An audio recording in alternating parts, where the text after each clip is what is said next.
Калистеника медик студенттерге айналысуға өте тиімді спорт түрі.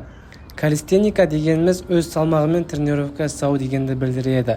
Біріншіден, уақыт ақшаңды үнемдейсің.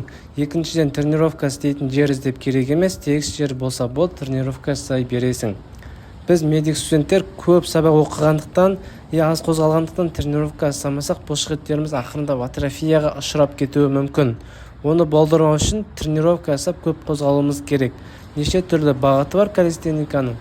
Трюктар жасап үйренуіңе болады, қосымша салмақ қосып та істеуге болады, өзінің физикалық деңгейіне байланысты әрине. Жігіттер, біз военный обязан болғандықтан кем дегенде турникта 12 тартылып, кәдімгі солдаттар тапсыратын нормативті орындай алуымыз керек. Құдай сақтасын, келешекте ел басына күн туса, біз ғой елді жерді қорғайтын, так что жаттығайық.